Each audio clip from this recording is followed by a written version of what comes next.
To make Him known, ang ating topic ngayong taon. At ito yung topic natin na i-carry out for the whole year. Napakahalagang bagay mga kapatid sa panahon natin na ito, yung bagay na ating pinananampalatayanan ay ipakilala natin sa iba. Tama ba? Mahalaga ba yun?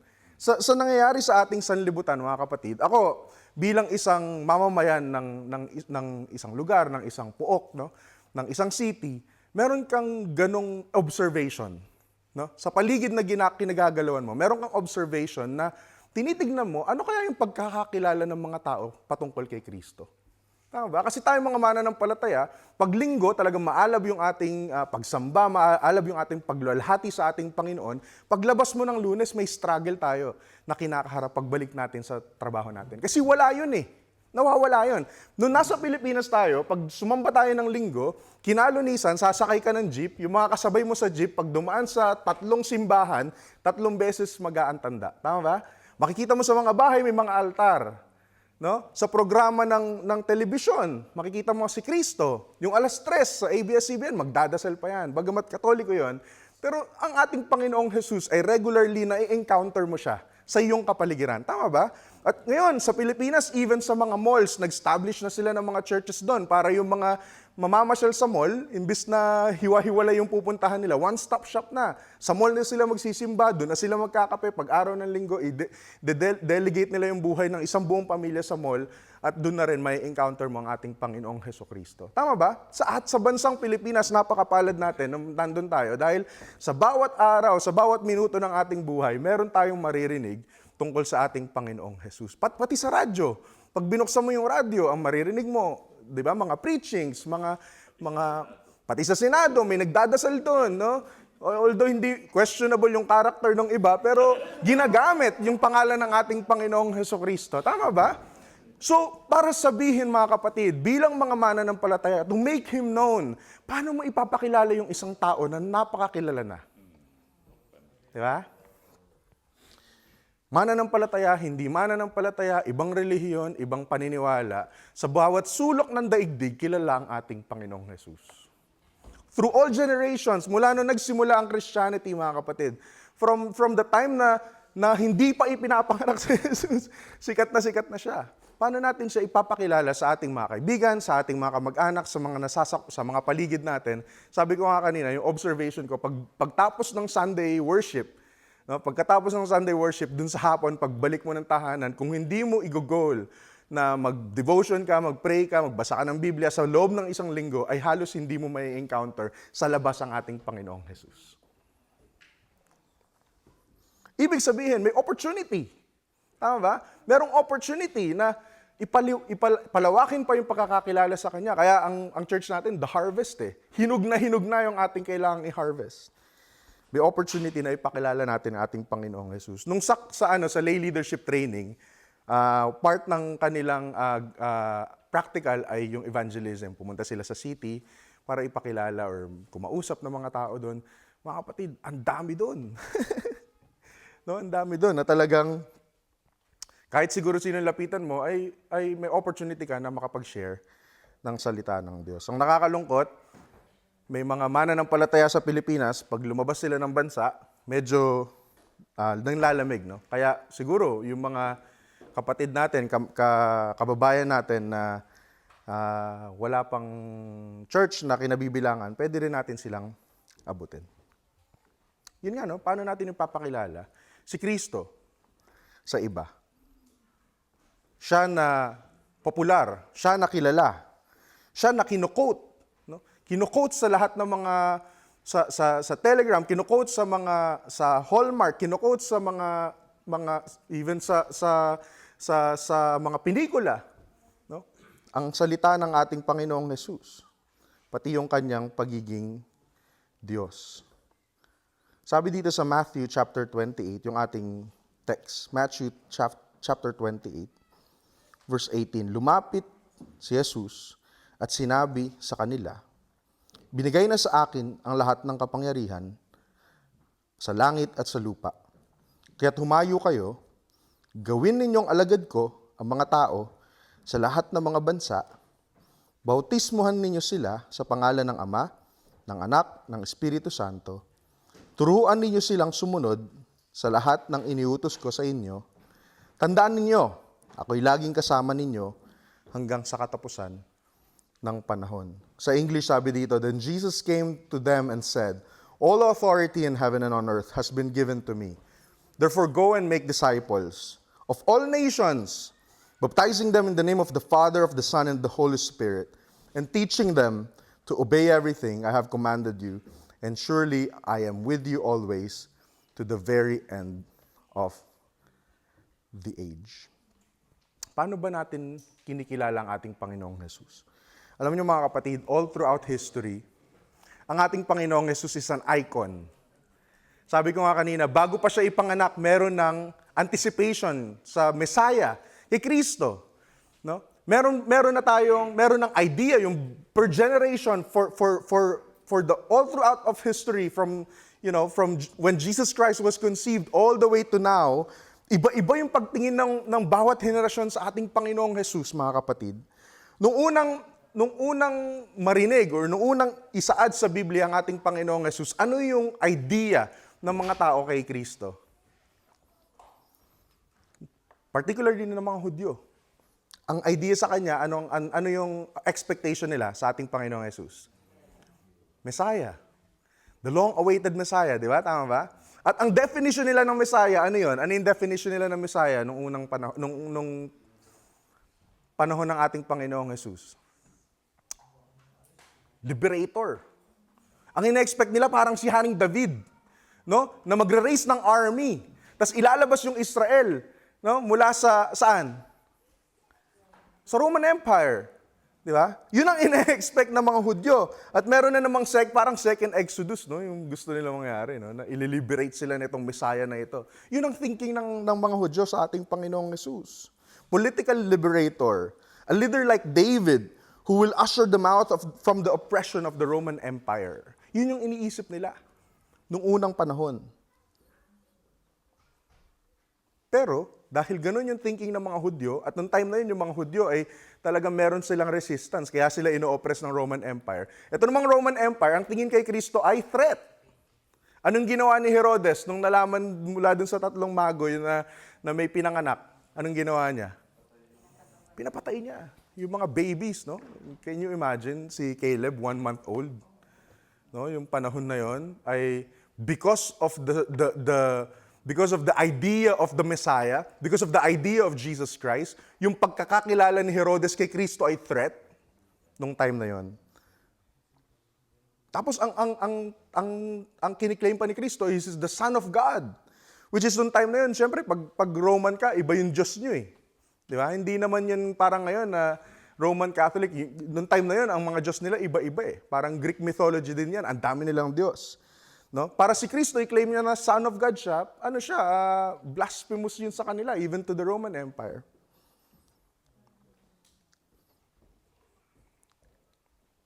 Nung nagpatuloy ang ministeryo ng ating Panginoon, kung natatandaan nyo, may time na isinermon ko yung historical accounts about Jesus Christ. No? At merong mga secular writers at historian, na mga Roman historians, na ang idea nila of Jesus Christ is revolutionary, threat, cult leader. Yan ang thinking nila about Jesus Christ. Pag binasa mo yung sila Tacitus, sila Pliny the Young, yung mga writings na yon, pag tinignan mo sa history kung ano yung mga sinulat nito, mga historian na to, ang pinepertain nila si Jesus Christ ay kulto. Lumalaban, revolutionary. Even nung namatay na si Kristo, alam niyo ba, ang perception naman kay Kristo, ang pagkakakilala sa Kanya, naging kulto na siya, no?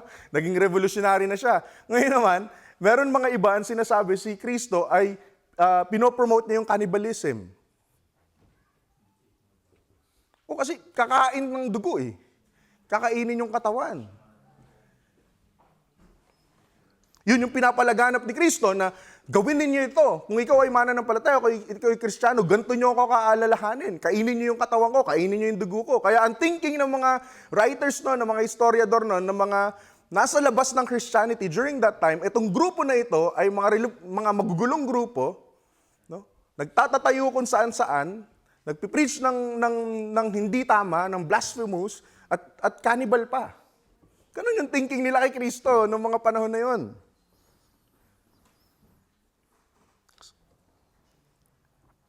Troublesome movement. Isipin niyo yun, no? Kaya ang mga mananampalataya, anong ginawa nila sa mga mananampalataya? Hinant down nila yung mga mananampalataya. Talagang fully recorded yan sa Bible kung paano pinahirapan, inoppress yung mga Kristiyano noong panahon na yon. Dahil sa idea ng Roman Empire sa mga Kristiyano. Dahil sa pagkakakilala nila kung paano nila tignan si Kristo. Doon nag-uugat kung bakit galit na galit yung mga Romano sa mga mananampalataya. Di naman sila nag-armas. Di naman sila lumaban. No? Yung mga mananampalataya. Pero tinitingnan silang threat. All the way to the point na pati yung mga Hudyo ay dinisown na si Kristo. Pinapako sa krus, di ba? Pero nagbago yung paningin ng mundo sa ating Panginoong Hesus. Noong mga 4th to 10th century, panahon ni Constantine the Great. Ito na yung na-convert ito si Constantine. At ang ating Panginoong Hesus naman ngayon, naging simbolo na siya ng kapangyarihan. Kasi inadapt na nila yung Christianity as the official religion. At ginamit nila yung pangalan ng ating Panginoong Hesus para i-legitimize yung kanilang imperyo, yung kanilang kapangyarihan noong panahon na yon. Yung Christianity naging favored religion kasi yung pinakamalakas na imperyo sa buong mundo na yon na mananakop ay Kristiyano. Kaya yung pagiging mananampalataya mo noong time na yon, pag Christian ka na ngayon, dati ino-oppress ka 200 years ago, 300 years later, sikat ka na, malakas ka na. Kasi nasa part ka ng group ng movement na favored ng empire during Constantine the Great. At yung Bible dito, di ba? Na-compile. So yung Christianity, yung pagiging Kristiyano noong time na yon, dahil mananampalataya sila, dahil ito na yung favored religion, ay naging way para i-legitimize yung kanilang rule. At dumating sa point, mga kapatid, na yung krus, yung pangalan ng ating Panginoong Hesus ay wineponize. Dumating sa point na yung mga krusada sa Pilipinas, pag sinabing krusada, evangelism yun, evangelistic crusade. Pero alam niyo ba mga kapatid, pag sinabing crusade during the 11th and all the way to the 17th century, pag sinabing crusade, pananakop yun, gamit ang krus. Kaya nga may tinatawag na crusaders. Yung mga crusaders, sundalo to. Nahawak-hawak nila, dala-dala nila yung pangalan ng ating Panginoong Hesus at pumapatay sila. Nananakop. May mga conquest and colonization. Ang bansang Pilipinas ay nasa ilalim ng Spain, Portuguese, no, ng mga bansang ito dahil sa crusade.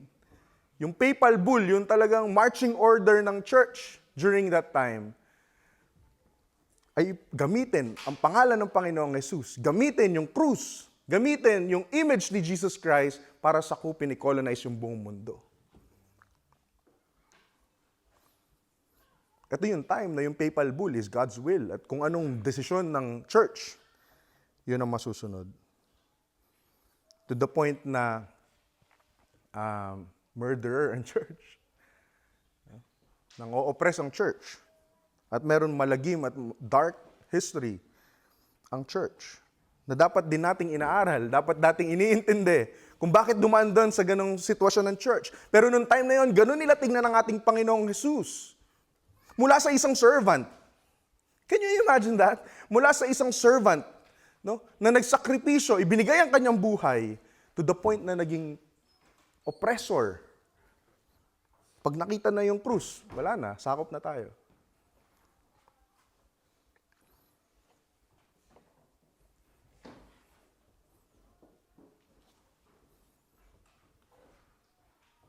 Dumating yung time ng Reformation.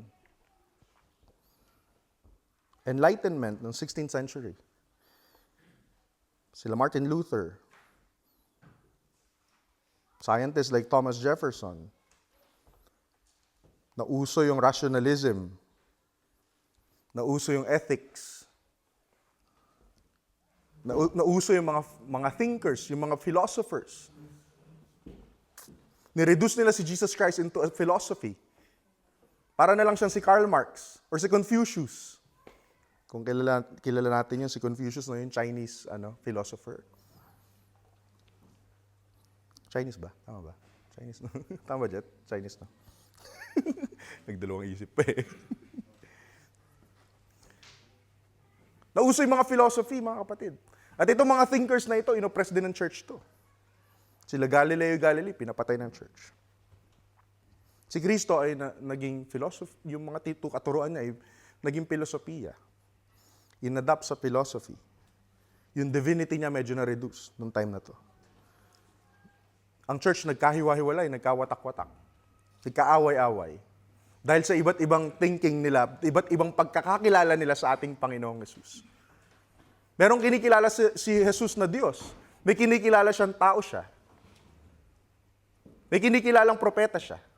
Nagkaiba-iba na. Ito na yung panahon, mga kapatid, na yung mga tao ay nagkaroon ng access sa Bible. Ito na yung panahon na yung mga tao nagkaroon na ng access sa self-interpretation without really studying the whole Word. Taking things literally.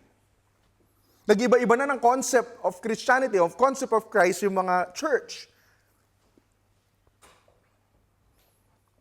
At isinilang yung mga iba't ibang mga main religion na hanggang sa panahon natin ngayon ay nag-e-exist. Protestantism, Methodism, Anglican, Church of England, at iba-iba pa.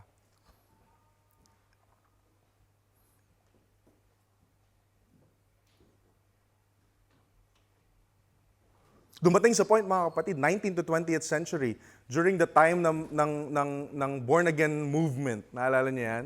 No? Nagkaroon ng born-again movement. At ang ating Panginoong Hesukristo ay nagkaroon na siya ng social relevance. Ginagamit na yung ating Panginoong Jesus, yung pangalan niya, para sa equality, para sa justice, para sa social change. Ginamit ang pangalan ng ating Panginoong Jesus para tumayo ang mga preachers sa harap ng mga presidente at naging boses ng social, ng politics ang ating Panginoong Jesus. At naisama na siya, na-incorporate na siya sa bawat aspeto ng ating mamamayan. Sa Congress, sa Senate, sa leadership at iba-iba pa. Social gospel movement. Revivalism. No? Nagkaroon ng mga revival.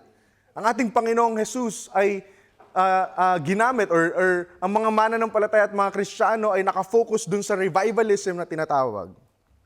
At iba-iba yan. Nandiyan sila John Wesley, nandiyan sila Billy Graham. Nag-iikot. Yung crusade, iniba na nila yung definition ng crusade. Hindi na siya pananakop, kundi evangelism na siya. Para makilala ng mundo ang ating Panginoong Jesus. Dito na pumasok yung personal relationship with Christ. Ng ating Panginoong Hesukristo, pwede pala natin siyang lapitan. Pwede pala natin siyang sa ating mga sariling, sa ating mga sariling mga kwarto, sariling mga buhay. At kahit nasaan ka pa man, pwede mo palang kausapin ang ating Panginoong Jesus. Na noong unang panahon hindi mo malapit-lapitan. Lalakad ka sa simbahan na nakaluhod, nakayapak, at kung ano-ano pa na rituales na kailangan mong gawin para makaabot ka dun sa harapan. During this time, pinakilala ang ating Panginoong Hesukristo na healer.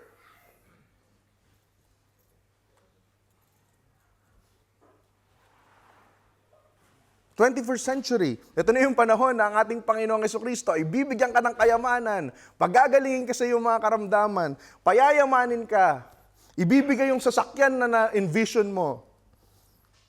21st century, image of Christ. Yan yung pagkakakilala ng makabagong panahon sa ating Panginoong Jesus. Naging moderno ang ating society. Naging moderno ang ating mga pamumuhay. Pati yung idea natin ng ating Panginoong Hesukristo ay na-modernize. Minsan sa mga preaching, nagagamit yun. No? Nung panahon daw ni Jesus Christ, nakita niya daw si Peter, nag-iPad daw si Peter. Mga ganon. Na-modernize na yung no? Okay naman yun. Parang, kumbaga, yung example mo para ma-imagine ng mga nakikinig. No? He was perceived as the giver of blessing. He was perceived as someone who will give you material success. Alam niyo mga kapatid, ito yung panahon na yung gifts ay lumawak. Na bilang mananampalataya, dapat yung gift mo talagang malakas. Kaya mo bumuhay ng patay, dapat gano'n. Dapat may laman yung bulsa mo pag mananampalataya ka. Merong pastor, ang preaching niya, pagka yung isang miyembro niya, nakita niya na naglalakad dyan dahil walang pamasahe, sasagasaan niya. Tindi, no? Kasi daw, ang mananampalataya, ang isang Kristiyano, dapat may pera. Dapat may sasakyan. Dapat may magarang bahay. Dapat malusog. Dapat walang nadadama, no? Yan daw ang totoong mananampalataya. Si Kristo ay ginamit para ang buhay ng mga nasa loob ng church ay i-aim yung success. Yan ay yung makabagong panahon ngayon. Dito na lumabas yung mga libro tulad ng The Secret, no? What you perceive, you can achieve. Parang Diyos ka na. Yung sasabihin mo, mangyayari. Kung anong iusal ng iyong bibig, yun ang lalabas, yun ang mangyayari. Ang ating Panginoong Jesus, naging genie na lang siya, no? Genie na lang si Jesus Christ. Pasok ako sa church na to kasi okay daw eh. Pag hiniling mo daw, pinag-pray nyo, ililay hands nyo, di ba? Ililay hands nyo. Makukuha mo. No? Kulang na lang yung Bible, hirab, no? Para lumabas si Kristo. Genie in a bottle. Tapos may 3 kahilingan. Mga kapatid, nag-focus ang mga mananampalataya dun sa gift instead of the giver. Mas ginool ng mga mananampalataya yung experience. Mas ginool ng mga mananampalataya yung magagawa. No? Magagawa ng ating Panginoong Jesus instead ng ating Panginoong Jesus. Sinegmentize na nila yung turo ni Kristo. Dinivide nila into categories. Dito lang ako. Madali ito eh. Ito lang yung tinuturo ng ating Panginoong Jesus. Dito ako, kakalagan sa langit. Di ba? Kakalagan sa lupa. Dito tayo. Kasi may makukuha tayo dito. Pero yung ibang mga katuruan ng ating Panginoong Jesus, take up your cross and follow me, wala na yun. Discipleship, wala na yun. Mahirap yun eh. Jesus has become means to an end. Naging instrumento na lang ating Panginoong Jesus para ma-achieve kung ano yung dreams natin, yung goals natin, no? Kaya tayo mananalangin kasi may ipinapanalangin tayo. Hindi tayo nananalangin dahil gusto natin siyang makausap at makilala at sambahin ng ating Panginoong Jesus. Nananalangin tayo dahil meron tayong gustong makuha. Walang masama dun. Pero minsan, nagiging focus natin yung gift more than the giver. Jesus as the deliverer and healer. No? Dumating sa panahon ng ating Panginoong Jesucristo, ang naging image niya talagang yung mga mananampalataya, dinideliver yung mga kailangang i-deliver. Na pagka medyo magagaliting ka, ibig sabihin may masamang espiritu sa katawan mo, kailangan ka i-deliver. Late ka nagsisimba, late ka pag linggo, i-deliver natin yan kasi may masamang espiritu yan eh. Espiritu ng pagka-late.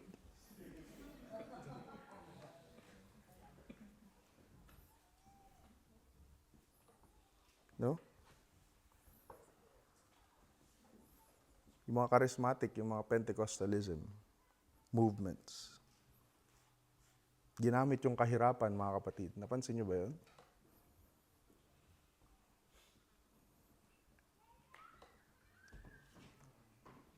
Ang Christianity, mga kapatid, ay thriving sa Africa. Kung makikita nyo doon, yung mga preacher talagang niluluhudan ng mga followers nila. Meron akong preacher na panood, naka-Tesla. Yung Tesla na pick-up. Africa to ha. Ni walang kalsada doon. Putik yung kalsada, yung nadaanan. Pero yung preacher naka-Tesla, pagbaba, sobrang ganda ng suit na puti, tas naka-shades. Tapos merong sigurong 20 na bouncer na kasama. Ni walang kalsada dun sa dadaanan niya. Tapos, itong mga miyembro, pag dumadaan siya, parang hinihimatay sila. Nagbabagsakan sila kasi feel na feel nila yung espiritu nitong preacher na ito. Pagdating sa harap, no, yung preacher talagang ganun siya ng ganun. Dinideliver niya yung mga tao. Meron siya pinalapit na isang miyembro. Anong problema mo? Wala kaming pera, wala kaming pambayad. Buksan mo yung paa mo, tanggalin mo yung sapatos mo. May pera dun sa sapatos. Magic, no? Pagtanggal ng sapatos, may pera dun sa sapatos. Ang bigay ng Panginoon yan. Ha? Galing, no? Ganun pala yun. Ganun yung setup. Content. Ginamit yung kahirapan, no? Yung poverty ginamit. Yung gullibility ng mga tao na ito ginamit. Dahil yung mga tao medyo hindi educated, ginamit. Para sa pansariling kapakanan. Isipin mo, napakahirap ng bayan. Napakahirap ng mga tao. Tapos naka-Tesla ka bukid yung dadaanan mo.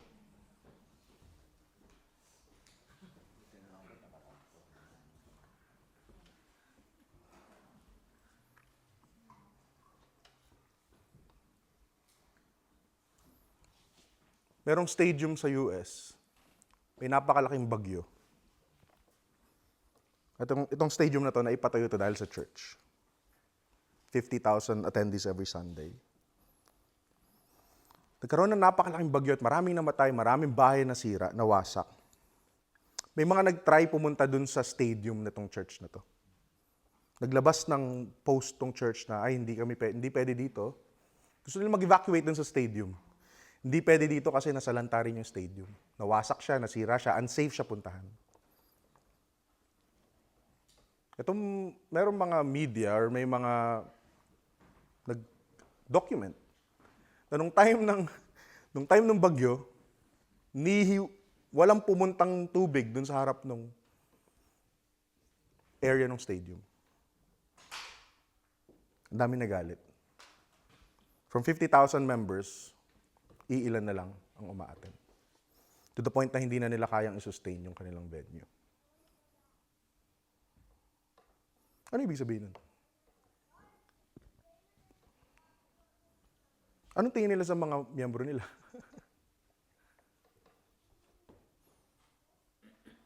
Anong tingin nila sa ating Panginoong Jesus, mga kapatid?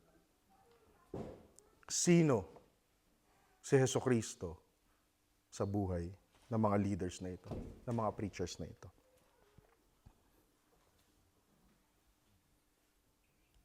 Sa atin, mga Pilipino, ito, malapit to. Ang ating Panginoon, ang pagkakatingin natin sa Panginoong Jesus ay tradisyon. No? Kasi yung magulang ko, Katoliko. Kasi yung nanay ko, tatay ko, ay ito yung pananampalataya.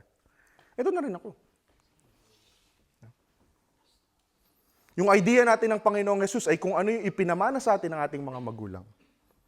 Tama yun, mga kapatid. Tayo rin bilang mga mananampalataya, tinuturo sa atin na yung mga anak natin, no, yung mga kapatid natin, kamag-anak natin, ituro natin sa kanila yung Biblia.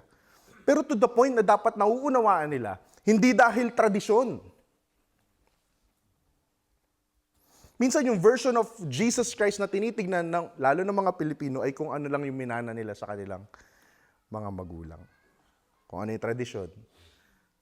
Pag hindi ka nagdasal ng gantong oras, luluhod ka sa asin, di ba? Yung araw.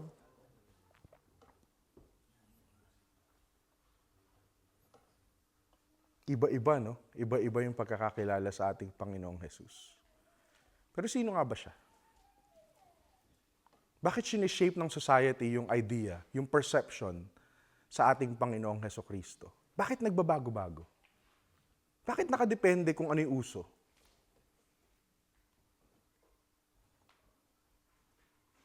Kasi tayo, nagbabago tayo eh. Tao tayo eh. We change. Pero dapat maunawaan natin, mga kapatid, kung sino ang ating Panginoong Jesus. At yun ang itinuturo sa atin ngayong araw na ito. Kaya sa Matthew chapter 28, sinasabi doon, all authority has been given to me. Yung authority na yun, minsan hindi na natin kinikilala yun. Ang kinikilala natin yung authority ko. Kasi kailangan ko magkakotse. So dapat si Kristo sumunod dun sa pangangailangan ko. No? Kasi kailangan kong makapunta sa Australia. No? Ganun no? Ganun, nag-a-apply sa Australia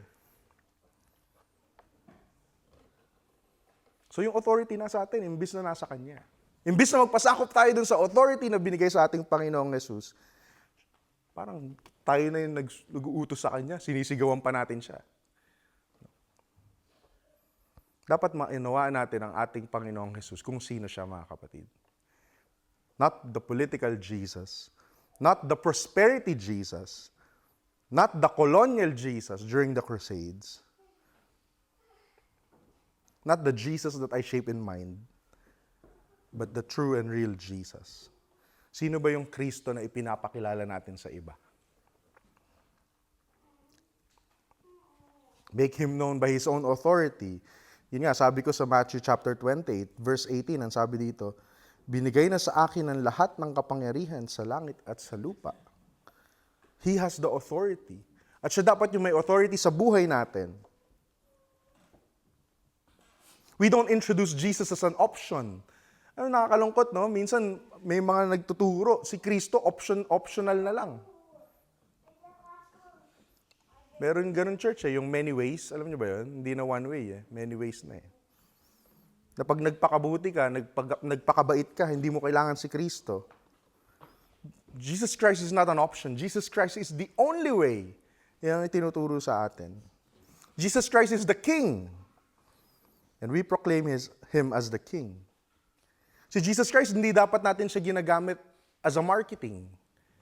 Minsan, ginagamit si Kristo para dumami yung followers, para dumami yung views, para dumami yung likes, yung share. Pero dapat pinapakilala natin si Kristo through discipleship. Isipin niyo yun, mga kapatid, si Kristo hindi natin siya makikilala sa isang post lang na nakita natin, tapos inilike natin, kilala na natin siya. Si Kristo, para makilala natin, maunawaan natin kung sino si Kristo, dapat talagang merong discipleship. Kami nga sa lay leadership, even yung mga teachers, nag-aral pa kami kasi kulang yung aming kaalaman. Minsan dun sa lay leadership training, di ba? Ang daming mga tanong dun. Ang daming mga gumugulo sa mga utak ng mga uma-attend kung sino ang ating Panginoong Jesus. Formal formal setup na yun ng pag-aaral. Pero hindi doon natatapos. Discipleship is never ending. Sabi niya nga, pick up your cross and follow me. And make disciples. Sabi dun sa verse 19, kaya't humayo kayo, gawin ninyong alagad ko ang mga tao sa lahat ng mga bansa.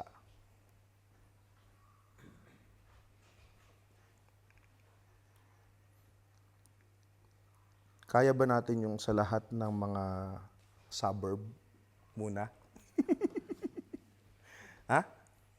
O kaya sa lahat muna ng St. Luke's Street muna. Pwede ba yun? Bansa agad di ba?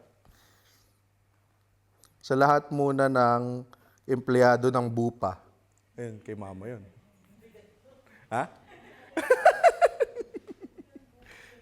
Ayaw?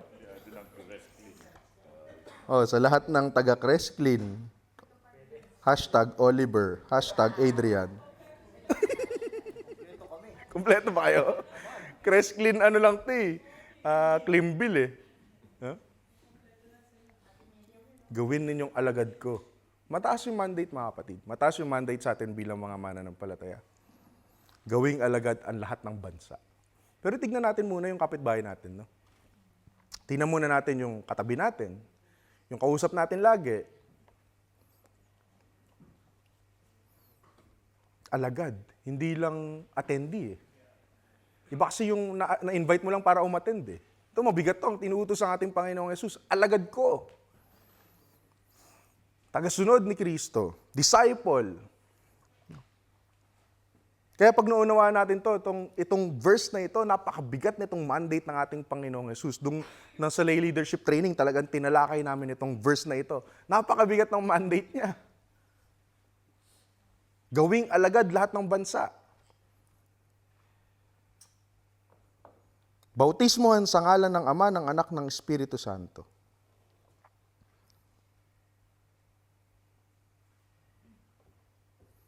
Turuan ninyo silang sumunod sa lahat ng iniutos ko sa inyo. Gano'ng kahirap yun?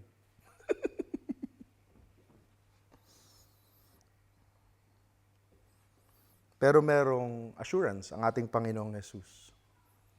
Dun sa last verse sabi niya dito, turuan ninyo silang sumunod sa lahat ng iniutos ko. Tandaan ninyo, ako'y laging kasama ninyo hanggang sa katapusan ng panahon. I am with you always. So kung kasama natin ang ating Panginoon, kaya ba o hindi kaya? Sa sarili natin, hindi kaya. Mahiyain tayo eh. Kausap natin, English eh. No? Yun pa lang eh, may language barrier na eh. Di ba? Pero kasama natin ang ating Panginoong Jesus. To the ends of time. Every generation has tried to reshape Jesus in his own image. But the Great Commission calls us to do the opposite, to reshape our lives around his image, and to make him known as he truly is. Tayo po ito mayo, mga kapatid.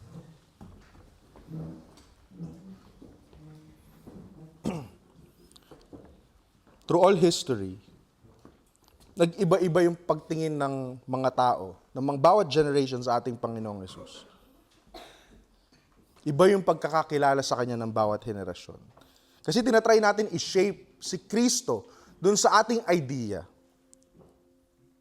Tinatry natin i-shape yung buhay natin dun sa image ng ating Panginoong Jesucristo. Yun yung tama. Hindi yung opposite. Na si Kristo, tinatry natin siyang i-shape dun sa anong kagustuhan natin. Ang ating Panginoong Jesucristo has all the authority over heaven and on earth.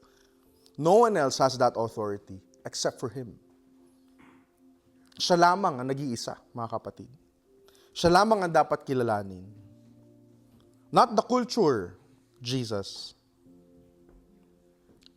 Not the prosperity, Jesus.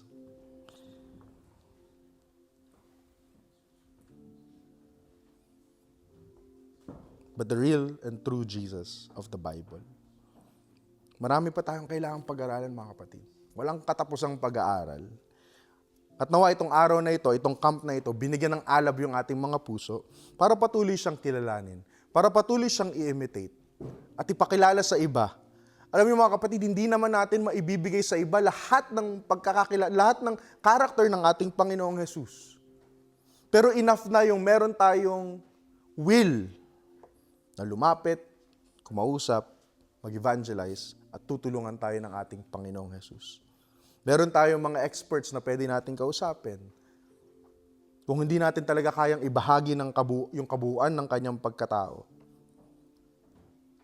Pwede tayong lumapit sa pastor, sa mga manggagawa, na siyang tutulong sa atin, mga kapatid, kung paano siya ibabahagi sa iba, kung paano siya ipapakilala sa iba. Aking dalangin, mga kapatid, ay lumalim ang ating pagkaunawa sa kanyang banal na pangalan. Ang ating mga buhay ay maipailalim sa kanyang authority at maipakilala natin siya sa iba ng tama. Tayo manalangin. Panginoon, salamat po sa umaga na ito. Salamat sa mga salita mo na naihayag sa amin, Panginoon.